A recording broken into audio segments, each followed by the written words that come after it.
One of the best ways to support the FTF podcast is to check out our Patreon over at patreon.com/finishthefight for exclusive episodes, insights, interviews, and plenty more.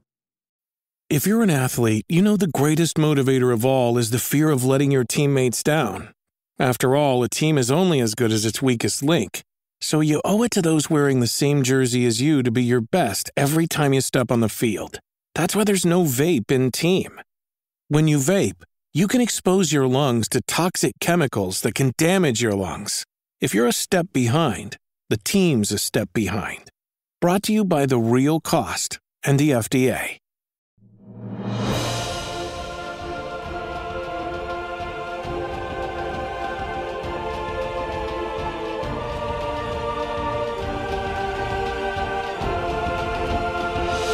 Welcome back to Finish the Fight, a gaming podcast, where we produce and develop the highest quality gaming research in podcast form. I am your host, Alex Kendall. And I am your host, Derek Baker.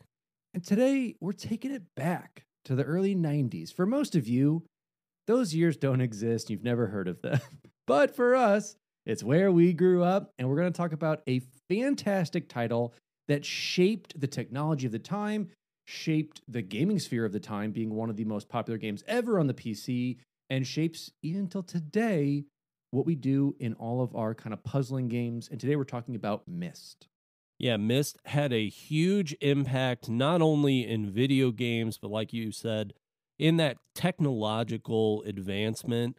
I mean, to think about the way that we were playing games was on multiple floppy disks, have to do that hard install. 1, 2, 3, 4, sometimes many more, just to get a game going when you could just have a simple CD-ROM. Myst showed us the way, the truth, and I'm excited to talk about this one. Absolutely. So let's jump right into it. Myst is a graphic adventure puzzle video game designed by the Miller brothers, Robin and Rand.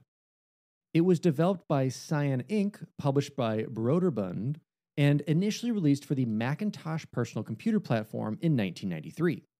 In the game, players travel via a special book to the island of Myst. There, players solve puzzles, and by doing so, travel to 4 other worlds, known as Ages, which reveal the backstory of the game's characters. Myst was a surprise hit. Critics lauded the ability of the game to immerse players in its fictional world. It has since been considered one of the best video games ever made. Selling more than 6 million copies, Myst became the best-selling PC game until The Sims exceeded its sales in 2002. Myst helped drive adoption of the new CD-ROM format, spawned a multimedia franchise, and inspired clones, parodies, and new genres of video games.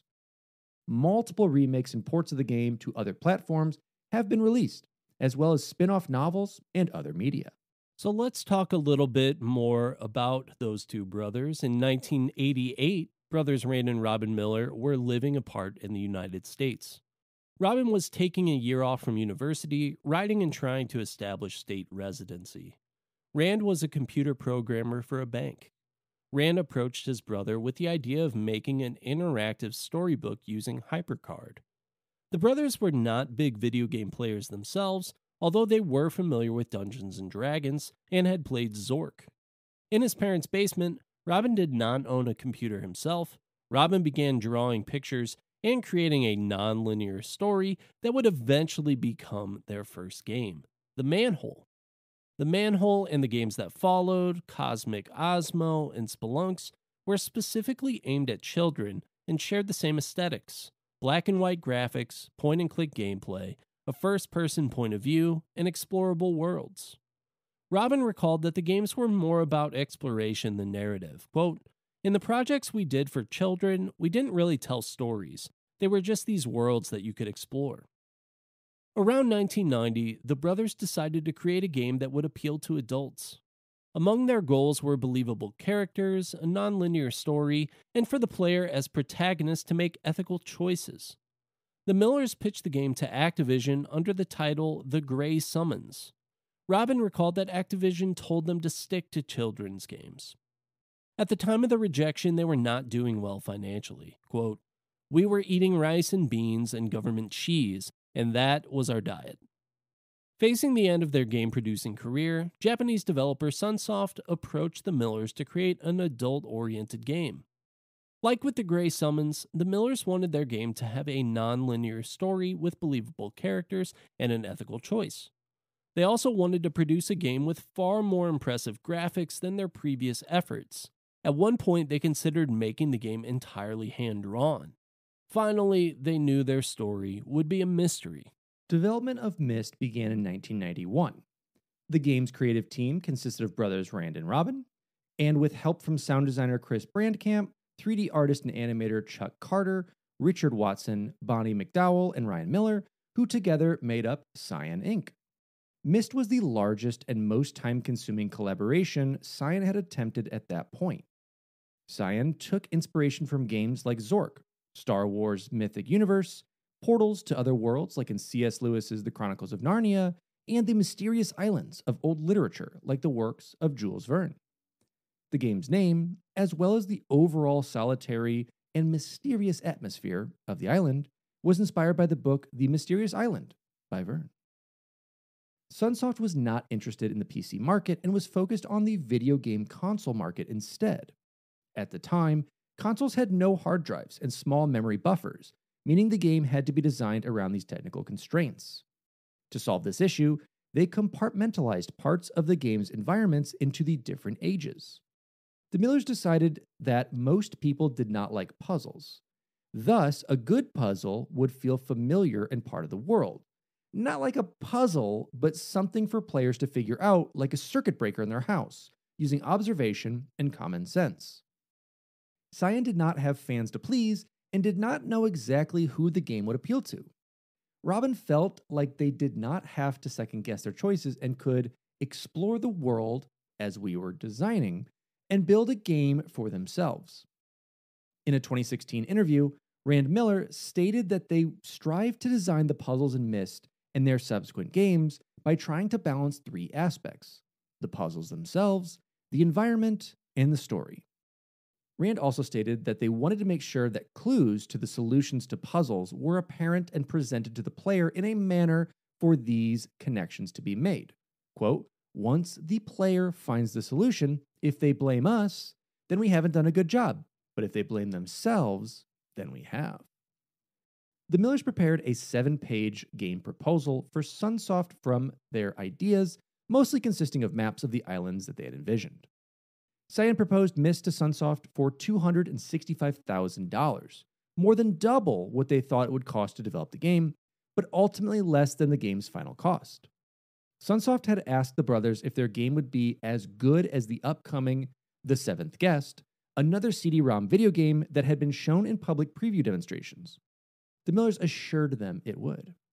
After getting the go-ahead, Cyan playtested the entire game in a role-played Dungeons & Dragons form to identify any large issues before entering full production. Myst was not only the largest collaboration Cyan had attempted at the time, but also took the longest to develop. According to Rand Miller, the brothers spent months solely designing the look and puzzles of the ages, which were influenced by earlier whimsical worlds made for children. Much of the early development time was spent devising puzzles and the ages, and the story was secondary. Quote, "We were place designers, and the maps kind of fueled the story," Rand said. The plot evolved in tandem with the changing environment, developing new story details with each new building in the world. The climactic ending with Atris was a later development in the game's story after Cyan realized they wanted to create a more complicated ending. In retrospect, Robin felt that Myst did not quite provoke the emotional reaction and ethical quandary they set out to create. The game was created on Macintosh computers, principally the Macintosh Quadra 700, using the HyperCard software. One of the first major discoveries Cyan had was how effective 3D rendering software was compared to hand-drawn figures that they had used on their previous titles, making it easy to create the worlds of Myst. Additionally, 3D rendering allowed them to use color, something lacking from their previous titles. Robin generally focused on rendering out the environment using Stratavision 3D, with some additional modeling in Macromedia Macro Model, while Rand would place those images into HyperCard to link them up and test the puzzle aspects. Overall, Myst contains 2,500 frames, one for each possible area the player can explore. Final images for the game were then edited and enhanced using Photoshop 1.0. In addition to the indoor settings, Myst featured exterior environments for each age. At first, the developers had no idea how they would actually create the physical terrain for the ages.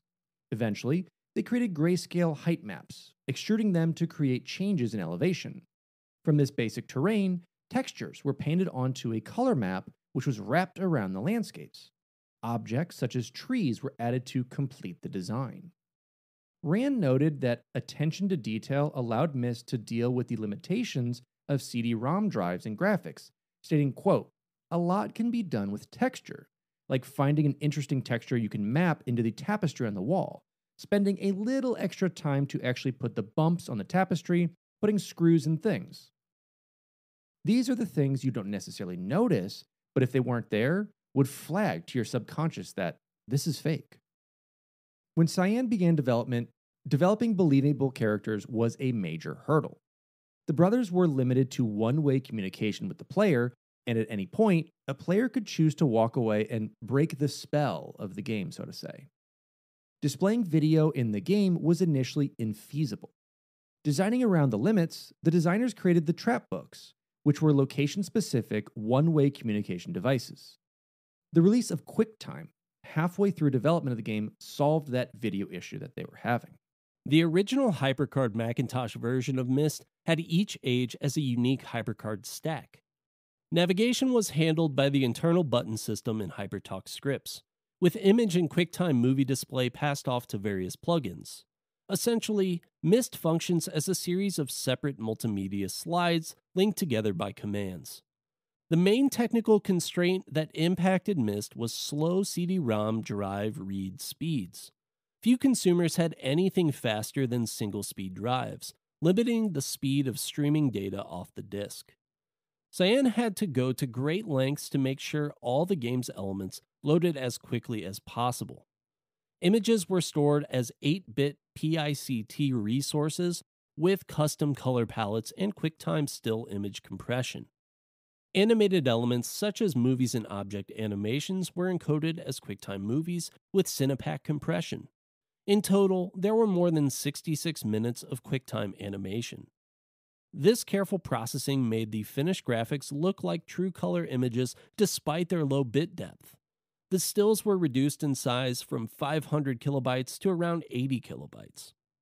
The Millers tried to allocate files on the physical location of the spiral track on the CD in a manner as to reduce the seek time for images in movies that were closely related as to reduce any apparent in-game delay as the player transitions from scene to scene.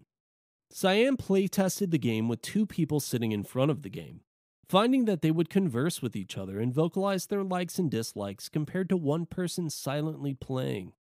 Rand and Robin sat behind the testers taking notes and could make on-the-fly changes and fixes. Cyan wanted the interface of the game to be invisible and to craft a game that a wide audience would enjoy. Early on, they had decided that there would be no inventory, enemies, or ways to die. Eventually, they included a save system as a concession to the fact that it would take most players months to complete the game. Among the problems testers discovered with the story was that Myst initially had no inciting incident. In response, Cyan added a note from Atris to Catherine that clued players into the existence of a chamber by the dock that played a message from Atris and explained the game's objectives. Now, Myst's gameplay consists of a first-person journey through an interactive world. Players can interact with specific objects on some screens by clicking or dragging them. The player moves by clicking on locations shown on the screen. The scene then crossfades into another frame, and the player can explore the new area. Myst has an optional zip feature to assist in rapidly crossing areas already explored. When a lightning bolt cursor appears, players can click and skip several frames to another location. While this provides a rapid method of travel, it can also cause players to miss important items and clues. Some items can be carried by the player in red, including journal pages, which provide backstory. Players can only carry a single page at a time, and pages return to their original locations when dropped. To complete the game, the player must fully explore the island of Myst. There, the player discovers and follows clues to be transported via linking books to several ages, each of which is a self contained mini world. Each of the ages, named Selenitic, Stoneship, Mechanical, and Channelwood, requires the user to solve a series of logical, interrelated puzzles to complete its exploration. Objects and information discovered in one age may be required to solve puzzles in another age, or to complete the game's primary puzzle on Myst. For example, in order to activate a switch, players must first discover a combination to a safe, open it, and use the matches found within to start a boiler. Apart from its predominantly nonverbal storytelling, Myst's gameplay is unusual among adventuring computer games in several ways. The player is provided with very little backstory at the beginning of the game, and no obvious goals or objectives are laid out. This means that players must simply begin to explore. There are no obvious enemies, no physical violence, no time limit to complete the game, and no threat of dying at any point. The game unfolds at its own pace and is solved through a combination of patience, observation, and logical thinking. And so let's discuss the story of Myst a little bit. Players assume the role of an unnamed person who stumbles across an unusual book titled Myst. The player reads the book and discovers a detailed description of an island world called Myst. Placing their hand on the last page, the player is whisked away to the world described and is left with no choice but to explore the island. Myst contains a library where 2 additional books can be found, colored red and blue. These books are traps that hold Cirrus and Aknar, the sons of Atris, who once lived on Myst Island with his wife Catherine. Atris writes special linking books that transport people to the worlds or ages that the books describe. From the panels of their books, Cirrus and Aknar tell the player that Atris is dead. Each brother blames the other for the death of their father, as well as the destruction of much of Atris' library. Both plead for help to escape. The books are missing several pages, rendering the son's messages unclear and riddled with static. As the player continues to explore the island, books linking to more ages are discovered hidden behind complex mechanisms and puzzles. The player must visit each age, find the red and blue pages hidden there, and return to Myst Island. These pages can then be placed in the corresponding books. As the player adds more pages to these books, the brothers can be seen and heard more clearly. After collecting 4 pages, the brothers can talk clearly enough to tell the player where the 5th and final missing page for their book is hidden. If the player can complete either book, that brother will be set free. The clearer dialogue also allows the player to more accurately judge each brother's personality. The player is left with a choice to help Cirrus, Aknar, or neither. Cirrus and Aknar beg the player not to touch the green book that is stored in the same location as their final pages, claiming it to be another trap book like their own. In truth, it leads to Denis, where Atris is imprisoned. When the book is open, Atris asks the player to bring him a final page that is hidden on Myst Island. Without it, he cannot bring his sons to justice. The game has several endings depending on the player's actions. Giving either Cirrus or Aknar the final page of their book causes the player to switch places with the son, leaving the player trapped inside the prison book. Linking to Denis without the page Atris asks for leaves the player and Atris trapped on Denis. Linking to Denis with the page allows Atris to complete his Myst book and return to the island. Upon returning to the library, the player finds the red and blue books gone and burn marks on the shelves where they used to be. Now, when it comes to the music and sound, Chris Brandkamp produced most of the ambient and incidental sounds in the game. To make sure the sounds fit, Brandkamp had to wait until the game's visuals were placed in context. Sound effects were drawn from unlikely sources, as Derek knows. The noise of a fire in a boiler was created by driving slowly over stones in a driveway, because recordings of actual fire did not sound like fire burning. The chimes of a large clock tower were simulated using a wrench, then transposed to a lower pitch. For the bubbles, which he recalled as the most hateful sound, was created from the bubbles in the toilet using various tubes blown. And at first, Myst had no music, because the Millers did not want music to interfere with the gameplay. After a few tests, they realized that the background music did not adversely affect the game, alluding to Super Mario Bros. In fact, quote, seemed to really help the mood of certain places that you were at in the game. Robin Miller ended up composing 40 minutes of synthesized music that was used in the game and later published as Myst, the soundtrack. Mixing and effects were done on an EMU Proteus MPS synthesizer. The soundtrack was recorded over the course of 2 weeks' evenings. Initially, Cyan released the soundtrack via mail order service, but before the release of Myst's sequel, Riven, Virgin Records acquired the rights to release the soundtrack, and the CD was re-released on April 21st, 1998. Myst's success led to the game being ported to multiple platforms, including the Saturn, PlayStation, PlayStation 3, PlayStation Portable, Android, iPhone, Nintendo DS, 3DS, Jaguar CD, Amiga OS, CDI, and 3DO consoles. There was also a version developed and even previewed for the Sega CD, but it was never released by Sunsoft. There was also a PC remake titled Myst Masterpiece Edition, which was an updated version of the original Myst, released in May 2000. It featured several improvements over the original game's multimedia. The images were re-rendered in 24-bit true color instead of the original Myst 256 colors, aka 8-bit. The score was remastered and sound effects were enhanced. Real Myst Interactive 3D Edition was a remake of Myst released in November 2000 for Windows PCs and in January 2002 for Mac. Unlike Myst and the Masterpiece Edition, the gameplay of Real Myst featured free roaming, real-time 3D graphics instead of point-and-click pre-rendered stills. Weather effects like thunderstorms, sunsets, and sunrises were added to the ages, and minor additions were made to keep the game in sync with the story of the Myst novels and sequels. The game also added a new sixth age called Rhyme, which is featured in an extended ending, as well as the addition of Tiana's grave on Myst Island. Real Myst was developed by Cyan Incorporated and Sunsoft and published by Ubisoft.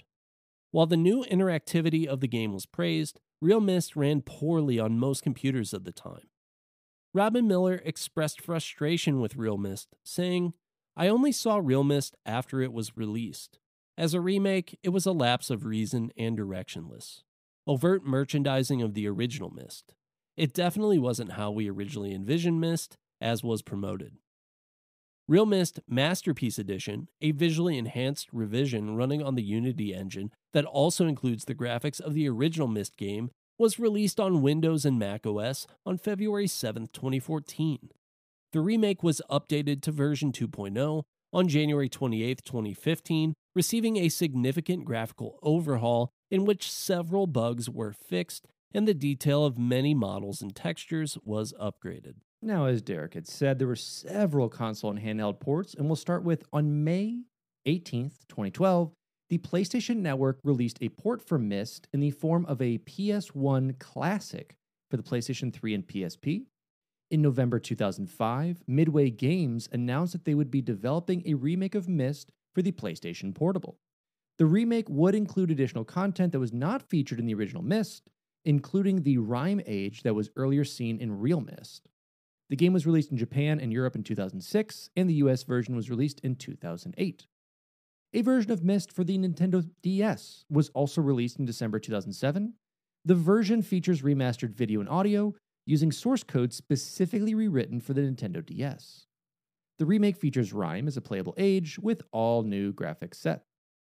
This version of the game was released in Europe on December 7th, 2007, courtesy of Midway. It was released in North America on May 13th, 2008, originally published by Navara and later reissued by Storm City Games. The version was heavily panned by the gaming press, with an aggregate score of 43 out of 100 on Metacritic. This version was again later re-released for Nintendo 3DS, published by Funbox Media in Europe and Maximum Family Games in North America and Australia. The game later appeared in digital format via the Nintendo eShop in North America on November 15th, 2012, and in Europe on September 5th, 2013. In February 2005, Cyan and Mean Hamster Software released Myst for the Microsoft Windows mobile platform. Riven was ported shortly after. In August 2008, Cyan announced that the company was developing a version of Myst for Apple's iOS. The game was made available to download from the iTunes App Store on May 2, 2009. The original download size was 727 megabytes, which was considered very large by iPhone standards. An updated version of Real Myst was released for iPad 2 and above, with improved graphics over the original PC release on June 14, 2012. A version for Android devices based on the Real Myst was released January 26, 2017, and we also had a similar port of Riven that same year. And finally, Real Myst Masterpiece Edition was released for the Nintendo Switch on May 21st, 2020. And of course, there was a 3D remake for virtual reality and other platforms. Cyan announced a new remake of Myst for high-definition screens and virtual reality, with the game's worlds fully created in free-roam 3D environments using Unreal Engine 4, along with features like puzzle randomization, in September 2020. Myst for the Oculus Quest and Oculus Quest 2 was released on December 10, 2020. The VR version, adapted for flat-screen monitors, was released on August 26, 2021 for Windows, Mac OS, Xbox Series X and S, and Xbox One. And so let's talk about the general reception. Myst was generally praised by critics. Computer Gaming World assured its readers that the game was not like other CD-ROM games that were high on glitz and low on substance. Myst is everything it's touted to be and is quite simply the best Macintosh CD-ROM game. It praised the game's open-world nature, lack of depth, and straightforward and simple storyline. The magazine stated that the mesmerizing and stunning graphics and sound were not the star of the show. The substance of the game is every bit as good as its packaging, and concluded that Myst is bound to set a new standard. In April 1994, the magazine called it an artistic masterwork. Jeff Koch reviewed Myst in Pyramid Number 8 in July and August of 1994 and stated that it is the first adventure game in which I left feeling as though I had visited a real place. Wired and the New York Times were among the publications that pointed to Myst as evidence that video games could, in fact, evolve into an art form. Entertainment Weekly reported that some players considered Myst's virtual morality a religious experience. RS University professor Soren Pold pointed to Myst as an excellent example of how stories can be told using objects rather than people. Laura Evanson, writing for the San Francisco Chronicle, pointed to adult-oriented games like Myst as evidence the video game industry was emerging from its adolescent phase. GameSpot's Jeff Sangstack wrote that Myst is an immersive experience that draws you in and won't let you go. Writing about Myst's reception, Greg M. Smith noted that Myst had become a hit and was regarded as incredibly immersive despite most closely resembling, quote, the hoary technology of the slideshow with accompanying music and effects. Smith concluded that Myst's primary brilliance lies in the way it provides narrative justification for the very things that are most annoying about the technological constraints imposed on the game. For instance, Macworld praised Myst's designers for overcoming the occasionally debilitating slowness of CD drives to deliver a consistent experience throughout the game. The publication went on to declare Myst the best game of 1994, stating that Myst removed the most annoying part of adventure games: vocabularies that you don't understand, people you can't talk to, wrong moves that get you killed and make you start over. You try to unravel the enigma of the island by exploring the island, but there's no time pressure to distract you, no arbitrary punishments put in your way. Some aspects of the game still received criticism. Several publications did not agree with the positive reception of the story. Jeremy Parrish of OneUp.com noted that while its lack of interaction and continual plot suited the game, Myst helped end the adventure game genre. Edge stated the main flaw with the game was that the game engine was nowhere near as sophisticated as the graphics. Heidi Fournier of Adventure Gamers noted that a few critics complained about the difficulty and lack of context of the puzzles, while others believed these elements added to the gameplay. The game is so difficult that Broderbund included a blank pad of paper for taking notes. The Miller brothers estimate that half or less of players left the starting island. Similarly, critics were split on whether the lack of a plot that players could actually change was a good or bad element. In 1996, Next Generation called Myst gaming's bleakest hour, saying the static graphics and purely trial and error puzzles epitomized poor game design. The magazine said its commercial success, which they owed chiefly to its popularity among non-gamers as a CD-ROM showcase, had led to many other games emulating its negative aspects. In a 2000 retrospective review, IGN declared that Myst had not aged well and that playing it, quote, was like watching hit TV shows from the 70s. People watch that, you wonder in horror. Myst was named Best Adventure/Fantasy Role-Playing Game at the 1994 Cody Awards and received an honorable mention in Electronic Entertainment's 1993 Breakthrough Game category, which ultimately went to The Seventh Guest. That magazine's editors wrote, "One of the best-looking, best-sounding games ever, the Macintosh version of Myst sets new standards for the effective use of CD-ROM." Myst was also a runner-up for Computer Gaming World's 1993 Adventure Game of the Year award, but lost to Gabrielle Knight, Sins of the Fathers, and Day of the Tentacle, which was a tie. In 1996, the magazine ranked Myst 11th on its list of the most innovative computer games. Reviews for the game's console ports generally reflected each critic's attitude toward the original game, as critics agreed that the ports for 3DO, Saturn, and PlayStation are virtually identical to the PC original. For example, Sushi X of Electronic Gaming Monthly gave the 3DO version a 5 out of 10, remarking, "The graphics and sounds are decent, but the game never really appealed to me on the PC." While his co-reviewer, Daniel Carpenter, gave it a 7 out of a 10, and assessed that this game was all the rage when it debuted on the PC, and that excitement should follow through on the 3DO. In one of the more enthusiastic reviews for Myst, GamePro gave the 3DO version a perfect 5 out of 5 in all 4 categories, which were graphics, sound, control, and fun factor, concluding, "Beautiful and enchanting, Myst will thrill you and make you think at the same time."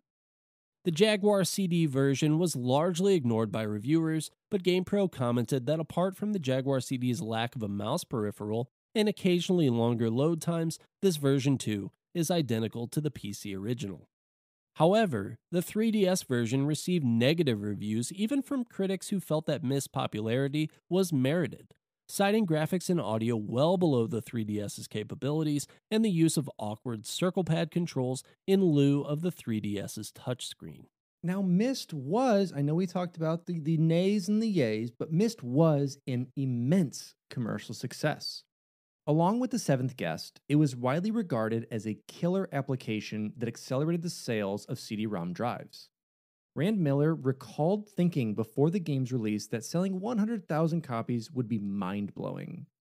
Broderbund sold 200,000 copies of the Macintosh version in 6 months after its September 1993 debut.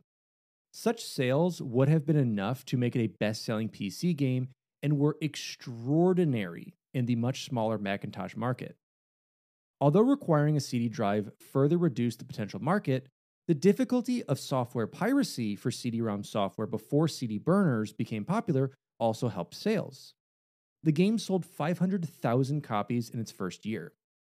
Myst was the best-selling PC game throughout the 1990s until The Sims exceeded its sales in 2002 and was the top-selling game in the US for a total of 52 months between March 1993 and April of 1999. Now, Myst's achievements led to a number of games which sought to copy its success, referred to as Myst clones. Its success baffled some, who wondered how a game that was seen as little more than an interactive slideshow turned out to be a hit. As early as December 1994, Newsweek compared Myst to an art form destined to gather critical acclaim and then dust on the shelves. Some developers of adventure games concurrent to Myst's release were critical of its success, due to the number of subsequent video games that copied Myst's style compared to traditional adventure games. These games diluted the market with poorly received clones and were perceived as contributing to the decline of the genre. Others criticized Myst as the ultimate anti-arcade game, as it was much more relaxed and casual than anything that was released since 1972, as there were no lives, no dying, no score, and no time limit. No physical agility or reflexes were required. The only pressure was that which you imposed upon yourself to solve the puzzles and complete the storyline. However, Myst, along with other published works using the CD-ROM format, had created a new way of thinking about presentation in video games due to the nature of the CD-ROM, whereas most games before could be viewed as games of emergence, in which game elements combined in novel and surprising ways to the player. Myst demonstrated one of the first games of progression, where the player is guided through predefined sets of encounters. This helped to provide alternative experiences atypical of usual video games, and subsequently helped to validate the art house approach used in many indie video games developed in the 2000s. Myst's success led to several sequels. Riven was released in 1997 and continues Myst's storyline, with Atreus asking the player to help him rescue his wife, Catherine. Presto Studios and Ubisoft developed and published Myst 3 Exile in 2001. Myst 4 Revelation was developed and published entirely by Ubisoft and released in 2004. The latest game in the franchise is Myst 5 End of Ages, developed by Cyan Worlds and released in 2005. In addition to the main games, Cyan developed Uru, Ages Beyond Myst. The multiplayer component of Uru was initially cancelled, but GameTap eventually revived it as Myst Online, Uru Live. After Uru Live was cancelled, the game was released as an open-source title. The Miller brothers collaborated with David Wingrove to produce several novels based on the Myst universe, which were published by Hyperion. The novels, entitled Myst, the Book of Atreus, Myst, the Book of Tiana, and Myst, the Book of Denis, fill in the game's backstory and were packaged together as the Myst Reader. By 2003, the Myst franchise had sold over 12 million copies worldwide, with Myst representing more than 6 million copies in the figure. Myst became a cultural touchstone of the day. The game was so popular, the Miller brothers appeared in advertisements for The Gap. Actor Matt Damon wanted the Bourne Conspiracy video game to be a puzzle game like Myst, refusing to lend his voice talent to the game when it was turned into a shooter instead. Myst has also been used for educational and scientific purposes. Bechta recognized a primary school teacher, Tim Rylands, who had made literacy games using Myst as a teaching tool, and researchers have used the game for studies examining the effect of video games on aggression. A parody computer game, Pissed, was released in 1996. The game is a satirical free roam of Myst Island, which had been apparently vandalized by frustrated visitors. Starring John Goodman, the parody cost far more to develop than the original. Myst was added to the collection of video games of the Museum of Modern Art in 2013, where it is displayed as a video presentation. In retrospect, Myst is considered to be a precursor to casual games that gain popularity with browser platforms and mobile devices, which typically do not require players to act quickly, as well as a preliminary example of a walking simulator that allows players to explore and discover the game's narrative at their own pace. Cyan's sequels to Myst also indirectly served to popularize escape room games, which provide similar puzzle-solving experiences, but in a much more confined space.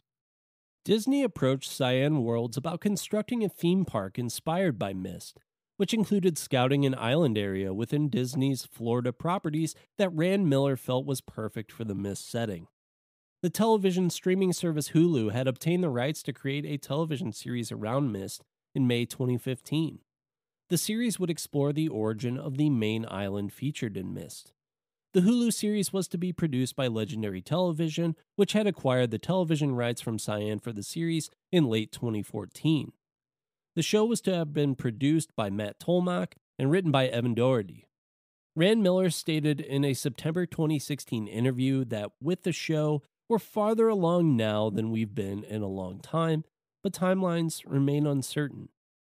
In June 2019, Village Roadshow Pictures announced they had acquired the rights to make Myst films, television programs, and other programming, leaving the fate of the legendary television vehicle in doubt.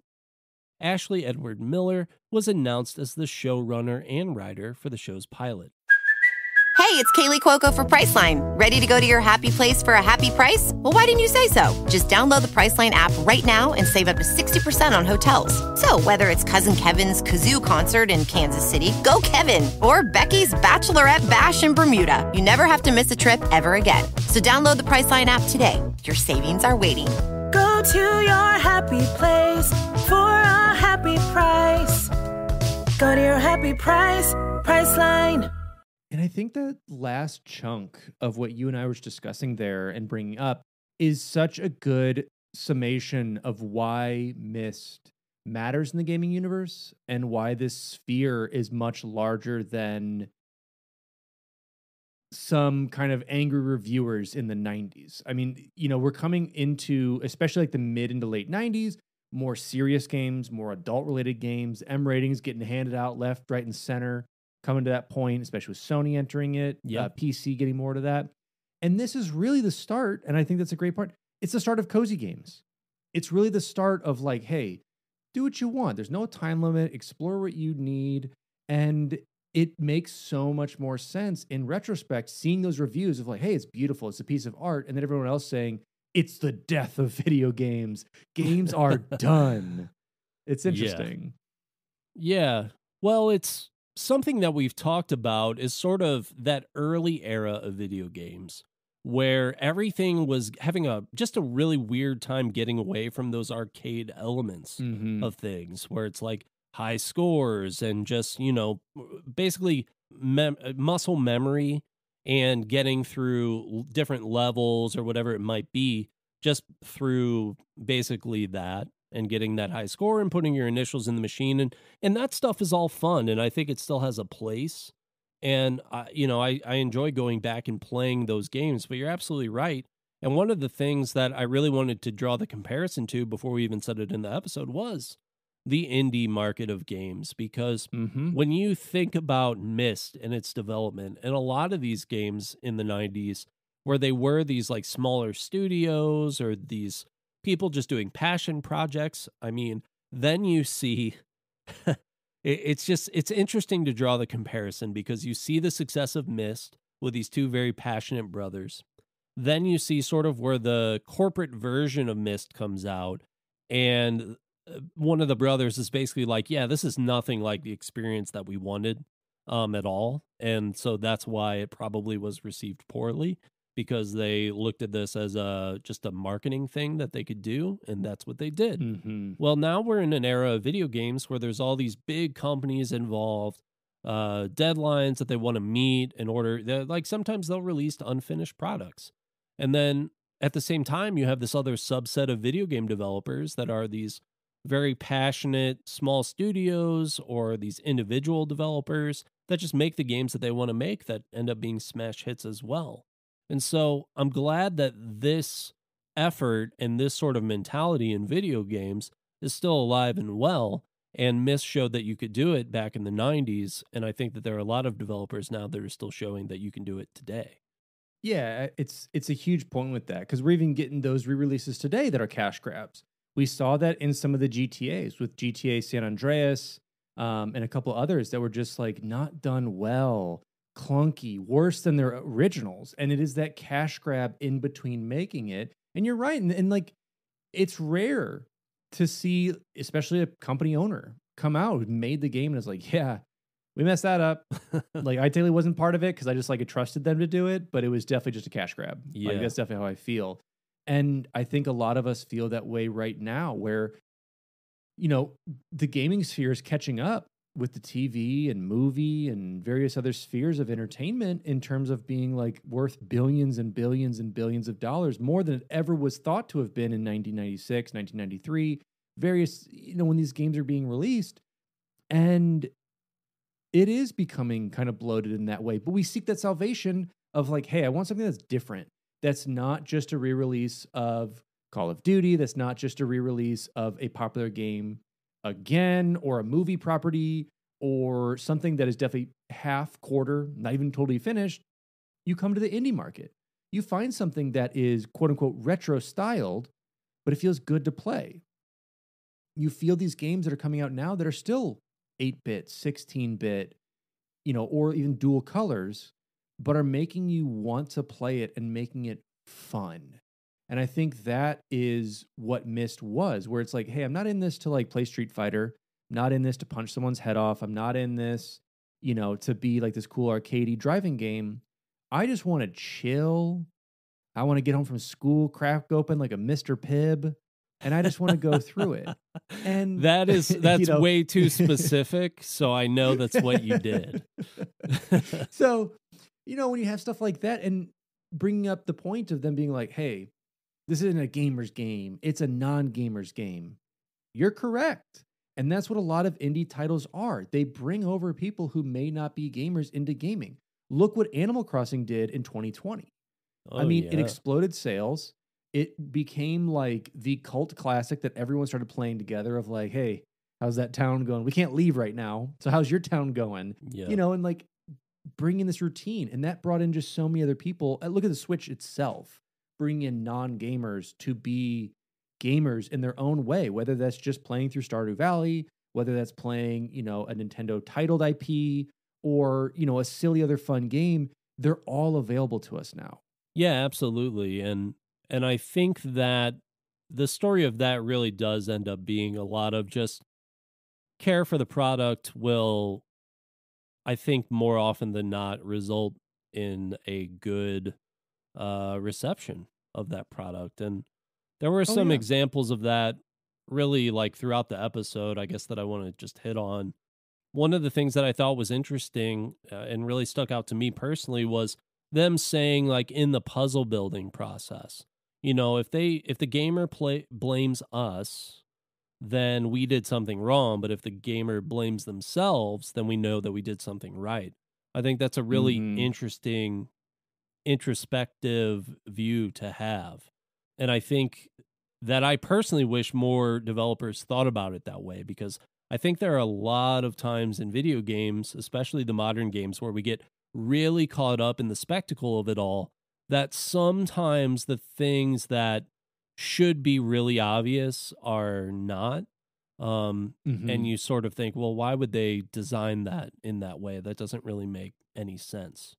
Versus this style of game where it's like, oh, okay, I see where I made that mistake there. I should have thought about this thing differently. I think that is a really just a unique thing to think about. I also thought that the two playtesters at a time to vocalize their opinions was an interesting, just a good psychological trick. This person might not tell us everything that they don't like within this game. So let's just get two of them in a room talking about it, and we'll just observe and do things from there. I think that's a really smart way to go about something like that. Yeah, and be able to tweak it on the fly. If we want to call this a PowerPoint presentation, which who cares? It's fun. It doesn't matter if it's the most graphically insane, intense thing.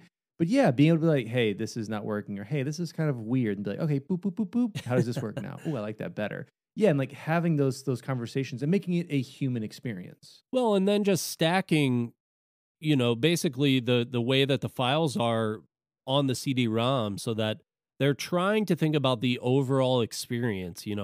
We could make this game super difficult. So, compare it to Crysis, where it's like, we're going to make this game that's so like modern and innovative that it's like, well, no one can really play it. These guys instead thought, well, we're going to make this on CD-ROM, but not that many people have a CD-ROM drive, and the ones that do are going to maybe have a lower end one, so let's make sure that it fits. And to take and have that care, I think, in that shows just a lot about them in this process. So, I mean, just a few other things that I thought were interesting. The story, encouraging basically them to unravel a mystery.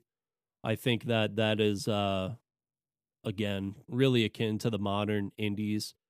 We've done games like that where it is a little bit of a mystery that you're just sort of, you're playing through the game and sort of just unraveling the story throughout. I think that those type of games are really interesting as well. And I think a game that actually represents that even in more of a modern sense is the full Soulsborne and Elden Ring series. You don't get told anything. You get dropped in. You pick up, you start as like a weapon and you go, okay, go. And you have to fight these bosses and these other things. You don't know what it is. Ridiculous hard boss fights. And you slowly can unravel some of this world mystery around you, or you could miss it entirely and just play through that game. And I think that takes a huge nod towards Myst in that way of like letting you explore and figure out the ways that you kind of want to do it while unraveling into the end game of it. Absolutely. And the game that I was thinking of actually was Outer Wilds. Outer Wilds and Firewatch. I mean, those are two games that I think sort of take on that same style of storytelling for sure. Of course, we had the classic sound design thing that people were doing in the 90s. Like, let's just, go and do crazy things and see what happens. But this one, I will commend them a little bit more for, because it wasn't just like, hey, we should think about what does a fire sound like? Let's go into the woods and burn some fire. Let's go across the world and do it just to get that sound. Instead, they were thinking more in the I think more classical type of sound design, where it's just weird things that make sounds that you wouldn't quite expect that can be associated with a lot of animation and things like that. Oh, yeah. And then last thing that I thought was interesting was just, John Goodman, shout out, St. Louis represent, doing everything, doing TV shows, doing video games, Fred Flintstone himself. He's just rocking it, doing a parody that was more expensive than Myst itself for whatever reason, making Pissed, P-Y-S-T, getting the old Goodman in it. Makes no sense, but hey, it was the 90s. It was a wild time. Yeah, man. John Goodman is just such a great, 90s representation. There's just a few people that are emblematic of the 90s. I think John Goodman. Yeah, I think this absolutely is beautiful. So as we come to an end, Derek, let the people know, as always, we told them why we picked it. It's a beautiful game. It's set the stage for the rest of indie titles coming, but what would you give it?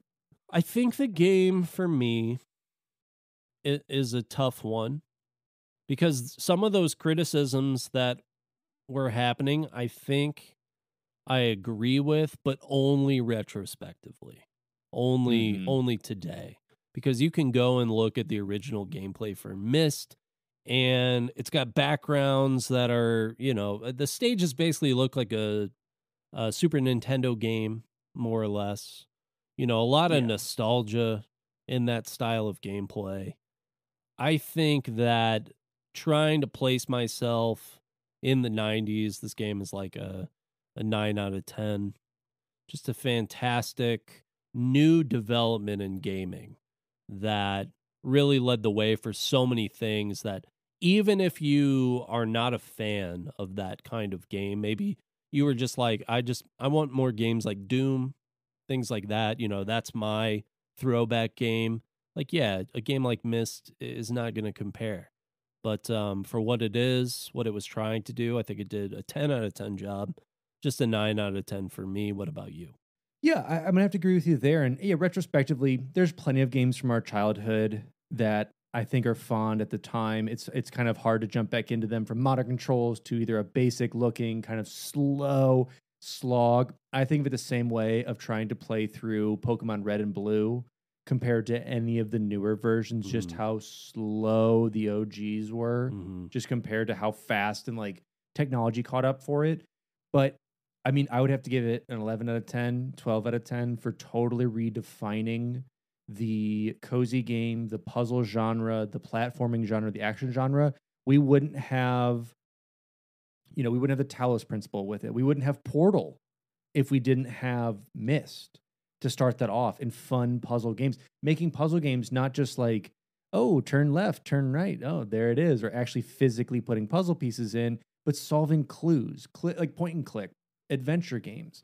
We wouldn't really have that. We wouldn't have escape rooms. I mean, this is the idea of like the initial idea of like needing these things to activate those things to make this work is the rudimentary start to what's blowing up all over the world right now is just escape rooms. Yeah. And we have escape room video games now in that same way. Then Myst is that precursor to all of that. So even if you try and play it now and you're like, nah, it's okay, I get it. You know, it's very rudimentary. Yeah. You have to understand like what they were trying to go with of like, we're breaking the entire mold of what's popular right now. We don't think this is going to sell because what people want is Street Fighter and Mortal Kombat. And coming up is like some of the heavy hitters with Mario and everything that's going to be coming in the future years. But they were able to do it and lead the PC market for, what was that, 52, 54 weeks? Like years. That's right?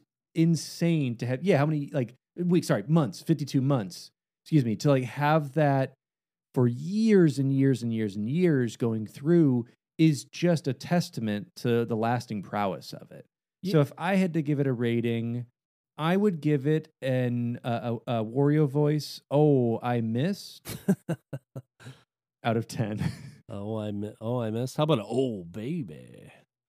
We got it's another classic. It's another classic one. We if got you've not new played Superstars sticker Wario. Oh baby, it's a classic. Wario, he's the zaddy of the Mario universe. Yeah. Alex and I, we got to hang out a little bit over the holiday break and hit up some Mario Party. Had a good time. Love those games. Also, if you haven't played the Mario Golf yet, got to get that Wario, that belt buckle, looking like Rodney Dangerfield with the cowboy hat. Absolute legend. That's what I'm saying. Zaddy of Mario. But yes, I missed. Out of 10, bringing it to the top score. Love it.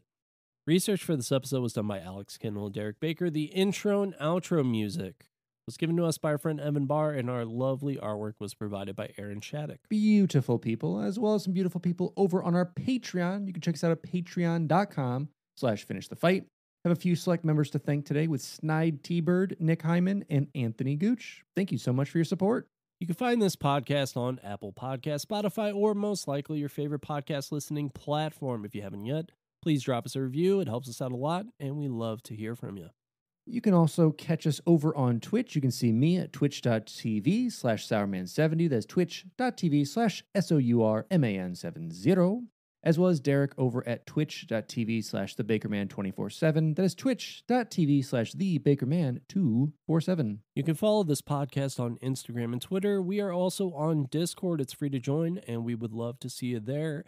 There is also Q&As in all of the episodes. If you listen to this podcast on Spotify, go ahead and participate in those. If you've got something to say, maybe your answer will get published. Absolutely. And with that is our conclusion of Myst. What did you think of it? Did you play it in your childhood or some of the ports? What other groundbreaking or even cozy style games should we cover next? Let us know on all of our outlets, and we'll see you on the next one. As always, I am your host, Alex Kendall. And I just got, I missed the joke. And I'm Derek Baker. This has been Finish the Fight, a gaming podcast. It's just the way you said it that time. I was like, I missed. I get it now.